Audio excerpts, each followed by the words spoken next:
Halo semuanya, apa kabar kalian saat ini? Sudah nggak sabar kan kalian semua untuk mendengarkan cerita film yang akan disampaikan oleh channelnya Hendra Sobarna.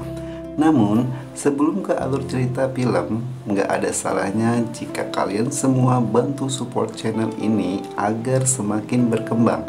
Caranya gampang banget, tinggal klik tombol subscribe, like, share, dan juga aktifkan loncengnya agar kalian semua tidak ketinggalan notifikasi dari channelnya Hendra Sobarna. Kalau gitu kita langsung aja ke alur cerita film.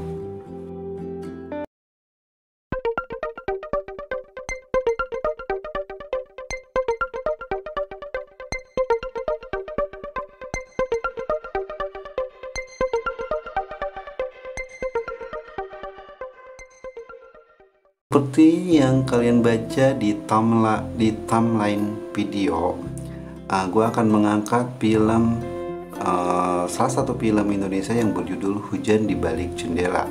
Nah, film ini arahan sutradara Sunu Prastowo yang mengangkat tema cinta segitiga telah dapat disaksikan pada tanggal 13 Februari di Klik Film.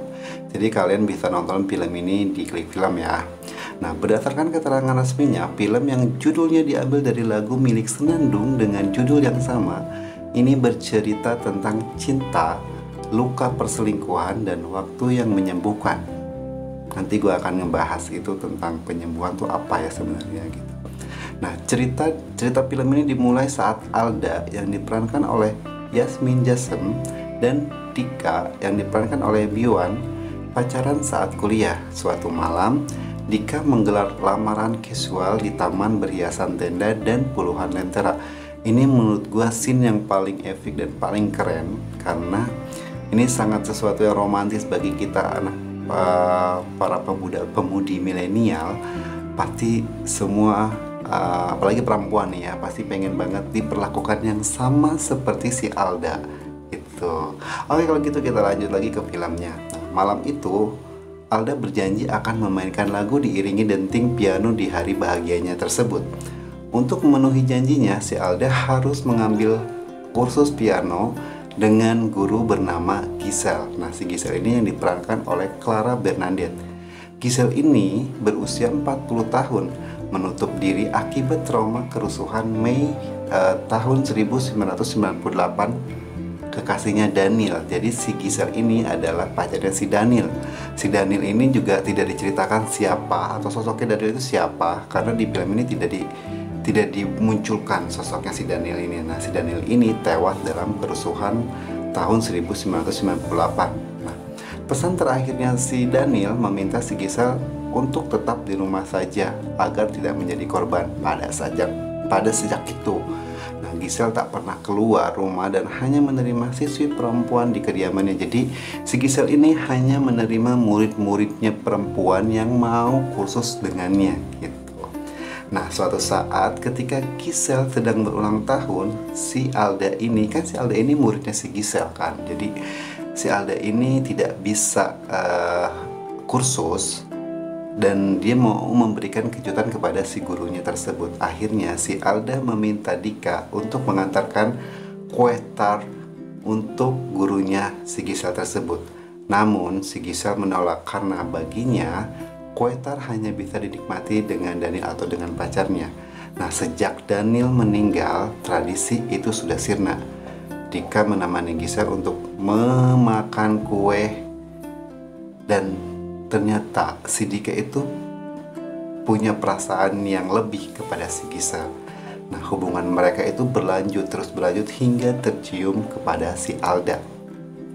Nah, sang sutradara mengemas adegan perselingkuhan dengan sangat lembut menurut gua, sehingga batasan protagonis dan antagonisnya menjadi gradasi, menjadi tidak terlihat gitu.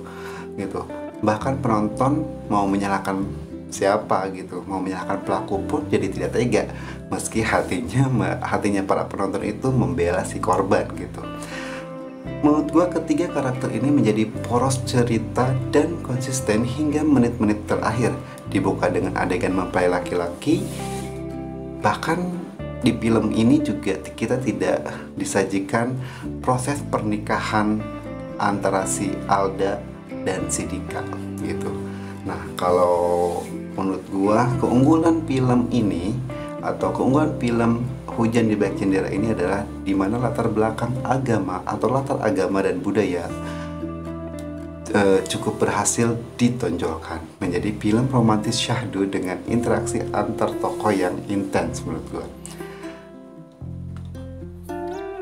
Film Hujan di Balik Jendela ini terbilang sukses. Kenapa gue bilang sukses? Karena sebuah karya itu memang harus para penontonnya atau para penikmatnya itu harus bertanya-tanya nih, apa sih sebenarnya kisah ini, apa sih yang diangkat dari film ini. Nah, menurut gue sang sutradara itu keren menampilkan 3 karakter dalam film Hujan di Balik Jendela ini. Film ini juga tidak seperti film-film cinta segitiga pada umumnya ya. Bahkan di film ini juga dialog-dialognya itu bisa dihitung jari menurut gua. Tapi bukan itu sih menurut gua. Yang paling penting adalah di film ini bagaimana ketika Alda sedang menghadapi masalahnya karena si Dikanya itu mencintai orang lain gitu. Ketika Alda cemburu ini, dia marah tapi dia tidak mengungkapkan secara frontal terhadap si Giselle gitu. Nah, Giselle-nya ini juga ya menurut gua keren. Dia mungkin karena dia perannya di film ini juga dia berusia 40 tahun, jadi menurut gua sudah dewasa. Jadi dia itu juga memberikan pengertian kepada si Dikanya itu juga keren gitu. Dan masuk akal. Namun menurut gue si Dikanya ini sendiri nih yang menurut gue egois gitu loh. Kenapa gue bilang egois? Karena dia tuh udah punya pacar si Alda yang menurut gue tuh baik banget gitu. Tapi dia dengan pendiriannya bahwa dia mencintai si Giselle. Karena mungkin ini terlalu egois ya yang si Dika ini gitu. Tapi keseluruhan film ini menurut gue keren, sukses. Gue sempat yang gila ini film bagus gitu. Apalagi di sini juga mengangkat tentang penyembuhan gitu, karena si yang kita tahu dalam film ini si Giselle ini kan mempunyai trauma yang sangat dalam. Nah, dan dia bisa bangkit lagi dari trauma tersebut gitu. Oke, sekian dulu alur cerita dari channelnya Hendra Sobarna yang mengangkat film yang berjudul Hujan di Balik Jendela. Namun sebelum gua pamit, gua akan mengingatkan kembali untuk kalian jangan lupa support terus channel ini dengan cara klik tombol subscribe, like, comment, share, dan juga aktifkan loncengnya agar kalian mendapatkan notifikasi dari channelnya Hendra Sobarna.